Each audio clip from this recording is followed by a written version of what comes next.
Palantir sells to the CIA, the Army, and, massive commercial giants like Airbus.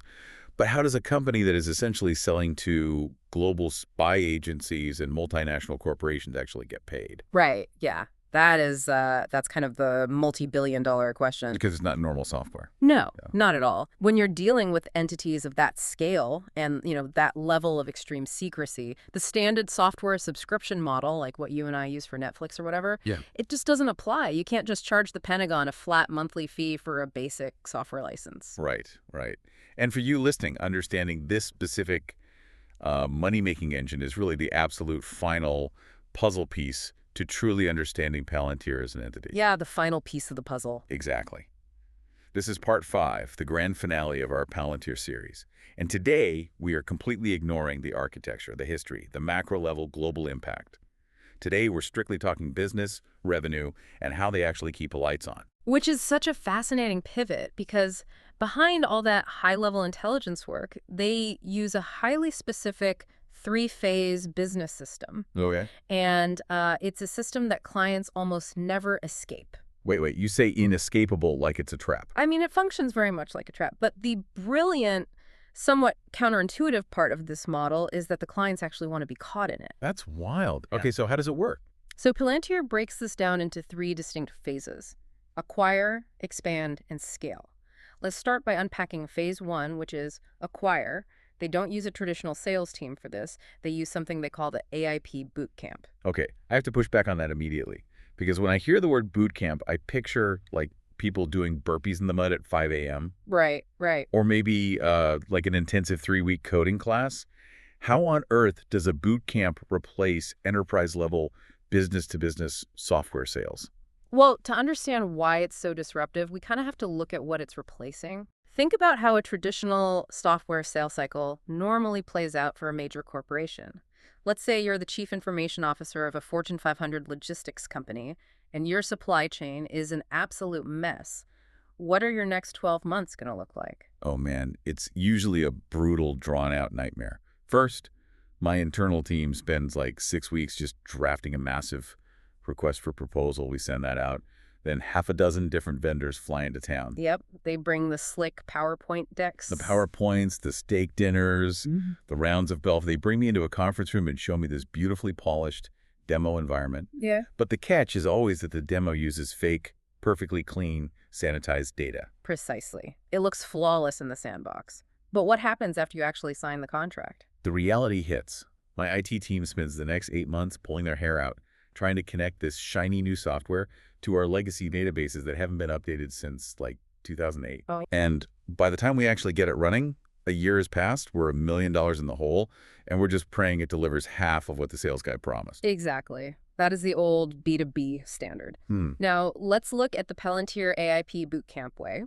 They throw that entire 12-month playbook totally out the window. Got it. The bootcamp is a sprint that lasts anywhere from 1 to 5 days. Wait, 5 days. Tops.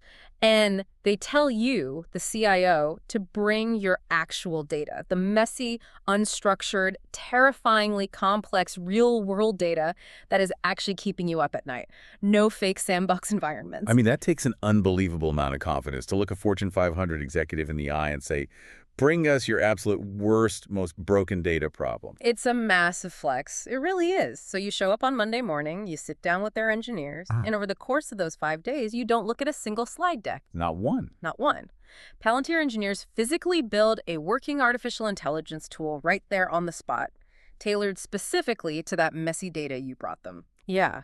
By Friday afternoon, you aren't looking at a hypothetical projection of what might work in a year. Your team is actively sitting at a computer, using a functional tool to solve the exact problem you brought to the table. That completely flips the script on procurement. You bypass the entire theoretical will it work phase. Yeah. You move straight from introducing yourself on Monday to literally holding a working solution on Friday. Exactly. And we aren't talking about a boutique white glove service for just a handful of elite clients. They are industrializing this process. Really? At scale? Oh, yeah. Based on the corporate strategy documents, they are on track to conduct over 1,500 of these boot camps by 2025. It is a highly tuned assembly line for customer acquisition. It makes sense why it works, honestly. It completely removes the risk for the buyer. You aren't buying a promise over a steak dinner anymore. You're buying a reality that you're already test driving. Right. So out of those 1,500 boot camps, what kind of success rate are they actually seeing? So the conversion rate from bootcamp to paying customer is 75%. Hang on, I just need to make sure I heard that correctly. Did you just say 75%? 75%, yeah. That is absurd. I'm sorry, but in the enterprise software world, if you have a traditional sales cycle, a conversion rate of 20% is considered a really solid win. Oh, absolutely. Maybe you hit 30% if you're the undisputed market leader with an incredible product, but 3 out of every 4 companies walking into that room and buying in, that's almost unheard of. It is staggering, and it leads us directly into phase 2, which is expand. Because getting the client to say yes on Friday afternoon is really just the entry point. The hook is set. Exactly. Once the client officially signs on, Palantir initiates the expansion by sending in what they call forward deployed engineers. Hold on, let's translate that jargon right now. Forward deployed engineers sounds like a special operations military strike team dropping into a war zone. I mean, it's a very deliberate choice of words, given their deep history with the Department of Defense. But in the corporate world, it means something highly specific. Which is, These are elite software engineers who physically or digitally move right into the client's day-to-day operations. They don't just hand you a login credential and, point you to an offshore customer service hotline. right. They pull up a chair next to your data analysts. They shadow your logistics managers on the warehouse floor. They embed themselves for months at a time, customizing every single aspect of the software to fit the company's daily granular needs. But that sounds like a massive upfront investment of human capital on Palantir's part. They're basically functioning as an expensive in-house management consulting firm and a custom development team simultaneously. They absolutely are. And here is where the aggressive expansion really takes root. Think back to the boot camp. The client initially came in for one specific use case, right? Right. Let's say they came in because their truck routing system was wildly inefficient. Perfect. So the engineers fix the truck routes. But because these Palantir engineers are deeply embedded in the company's daily workflow, they start noticing other friction points. I see where this is going. Yeah. They tap the logistics manager on the shoulder and say, hey, we fixed your truck routes, but we noticed your warehouse inventory software is completely disconnected from your regional sales forecasts. Right. If a snowstorm hits Chicago, you have no way to automatically reroute inventory. We can wire those systems together for you. So it spreads. It's totally contagious within the organization.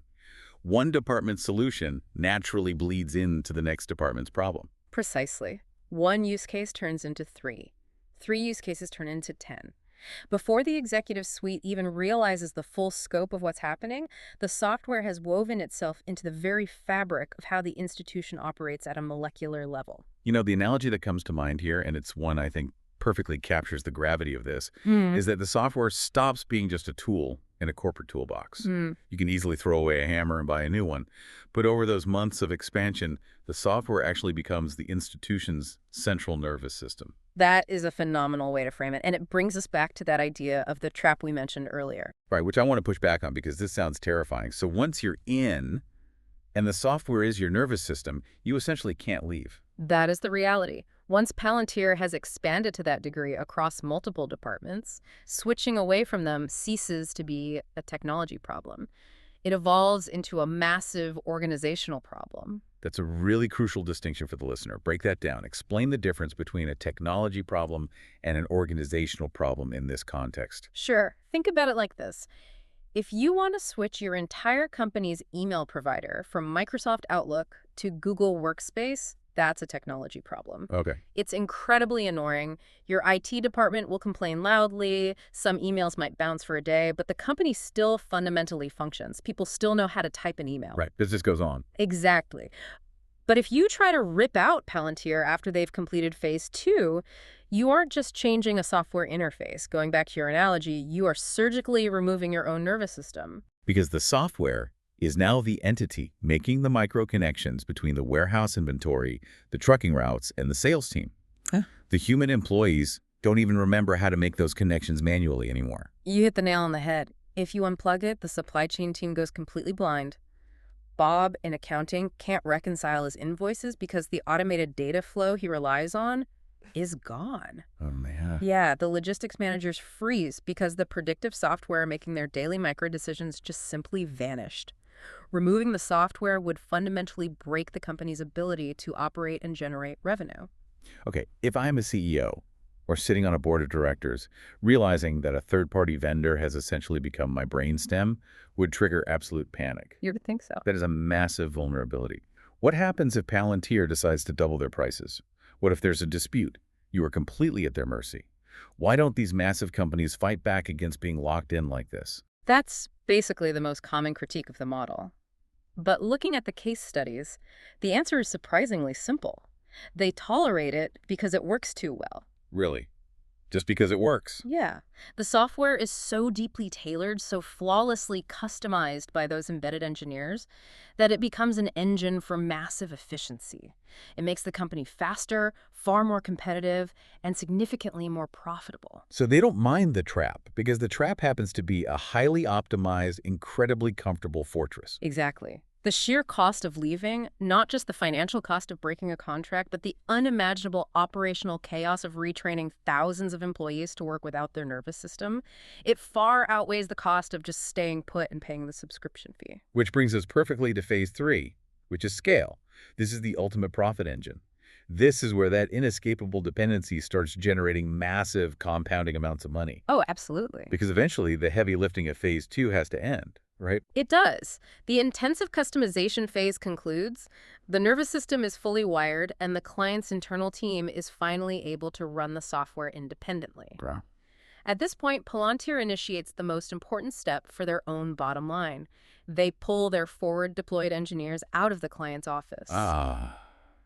And the moment those engineers leave, Palantir's operating costs must absolutely plummet. They're no longer paying a team of elite, highly compensated software developers to just sit in a client's warehouse for 6 months. The profit margins explode. The expensive human labor is totally removed from the equation. But those massive corporate subscription fees? Those remain. And what's truly brilliant about this model is that the fees don't just stay flat. They grow aggressively. Because the software is now the bedrock nervous system, the client inevitably pushes more daily data through it, adds hundreds of new users, and relies on it for entirely new departments. So the software just keeps compounding in value for the client while costing Palantir almost nothing to maintain. Exactly. And to give you a sense of just how powerful this compounding effect is, we can look at the Q1 financial reports we pulled. In the first quarter of 2026, Palantir's net dollar retention rate hit 150%. Let me just stop right there because we need to translate for the listener. Net dollar retention is heavy finance jargon, and honestly, 150% sounds like a made-up number. It really does. Put that into plain, everyday English for us. Sure. It is an astronomically rare metric. In plain English, a 150% net dollar retention rate means that Palantir's existing clients spent 50% more money with them than they did the previous year without Palantir having to sell them any entirely new products. Let me wrap my head around that. So, without acquiring a single new customer and without launching a completely new product line, their existing customer base just naturally handed over 50% more revenue. Yes. Because the nervous system naturally expanded, the clients consumed more of the software's compute power and capability simply because they were so dependent on it to survive. That's incredible. To put that in perspective, in the broader software as a service industry, companies usually expect to lose a few clients every year to churn. If a company has a net dollar retention of 110%, Wall Street investors are thrilled. Right. So that's steady growth. Yeah. Yeah. 120% is considered world-class. Hitting 150% is practically defying the laws of corporate gravity. It proves that the expand phase is working flawlessly. The software is so sticky and so vital that a corporation's budget allocation for Palantir just inflates automatically year over year. Right. And when you combine that aggressive retention rate with the sheer size of the clients they're dealing with, the raw numbers are staggering. We are talking about massive institutional deal sizes. In that same first quarter of 2026, Palantir closed 206 deals worth over $1 million. In a single quarter. In a single 3-month window. And 47 of those deals were over $10 million each. Which makes total sense when you remember who the clients are. We're talking about global intelligence agencies, multinational logistics firms, aviation giants. These aren't small local businesses buying a $50 a month digital license. These are massive, sprawling institutions signing 8-figure checks as a routine operational expense. And that scale brings us to the underlying architecture of this entire profit engine. It's powered by two distinct cylinders, and this dual engine approach is what makes their business model so incredibly resilient. You have the government side, you have the commercial side. Right, because historically, whenever Palantir was in the news, they were known almost exclusively as a shadowy government contractor. The CIA, the military, allied intelligence agencies. And today, government contracts still make up the majority of their revenue, about 55%. This government slice is their bedrock. It's the foundation. Yeah, it provides rock-solid, recession-proof stability. Government agencies move incredibly slowly, but once you embed yourself as their operational nervous system, they almost never unplug you. Those are guaranteed, long-term, highly lucrative contracts. It's the ultimate safety net for a business. I mean, if there is a massive global recession tomorrow, the CIA is not going to suddenly cancel their core data infrastructure contracts just to save a few bucks. They need that infrastructure regardless of what the stock market is doing. Exactly. So the 55% government slice is the stability engine keeping the ship steady. But then you have the commercial side making up the remaining 45%. And this is where the explosive headline-grabbing growth is happening right now. This is the side with Airbus, the massive hospital networks, the Fortune 500 logistics companies. Yes. And to illustrate just how fast this commercial cylinder is firing, in the first quarter of 2026 alone, Palantir's U.S. commercial sector grew by an astonishing 133%. 133% growth rate in one quarter. That's hypergrowth. That is the kind of metric you expect to see from a tiny, scrappy startup that just launched its first app, not a mature, multi-billion-dollar publicly traded company. It all traces back to phase 1, to AIP Bootcamps. Of course. For years, Palantir struggled to sell to commercial clients because their software was just too complex. They finally figured out how to industrialize the acquisition process. Before the boot camps, selling to a hospital network took 12 agonizing months.